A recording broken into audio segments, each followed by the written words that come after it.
কালো বালির সৈকত সাধারণত এমন সৈকত যেখানে বালির রং সাধারণত কালো বা ধূসর রঙের হয়। এটি বিশেষত আগ্নেয়গিরির লাভা বা তুষারের অবশিষ্টাংশ থেকে সৃষ্টি হয়। এই সৈকতগুলো পৃথিবীর বিভিন্ন স্থানে অবস্থিত এবং এরা প্রাকৃতিক সৌন্দর্য অতুলনীয়। হাওয়াই, আইসল্যান্ড, নিউজিল্যান্ড, জাপান এবং ইন্দোনেশিয়ার কালো বালির সৈকতগুলো বেশ জনপ্রিয়। কালো বালির সৈকতগুলো সাধারণত আগ্নেয়গিরির লাভা প্রভাবিত হওয়ার পর সেগুলো ঠান্ডা হয়ে বালির আকারে পরিণত হয়। অনেক পর্যটক কালো বালির সৈকতগুলোতে শান্ত পরিবেশ উপভোগ করতে আসেন। হাওয়াইয়ের দক্ষিণ উপকূলে অবস্থিত পুনালুই বিচ তার কালো বালির জন্য বিখ্যাত। এটি একটি আগ্নেয়গিরির লাভা দ্বারা তৈরি, যা এক অনন্য প্রাকৃতিক সৌন্দর্য তৈরি করেছে। সৈকতটি শান্ত পরিবেশ এবং বিশাল ঢেউয়ের জন্য জনপ্রিয়, যেখানে পর্যটকরা স্কেলিং ও সাঁতার কাটার জন্য আসেন। এছাড়াও এই সৈকতটি হাওয়াইয়ের প্রাণী জগতের জন্য গুরুত্বপূর্ণ। আইসল্যান্ডের দক্ষিণ উপকূলে অবস্থিত রেইনি সোফিয়ারা বিচ একটি অসাধারণ কালো বালির সৈকত, যা আগ্নেয়গিরির লাভা প্রবাহের ফলে সৃষ্টি হয়েছে।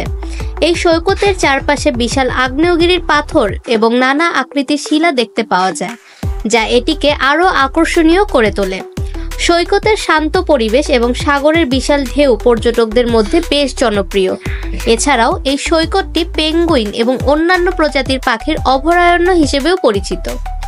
ইন্দোনেশিয়ার লাভা বিচ একটি কালো বালির সৈকত, যা বিশেষভাবে আগ্নেয়গিরির লাভা প্রবাহের কারণে তৈরি হয়েছে।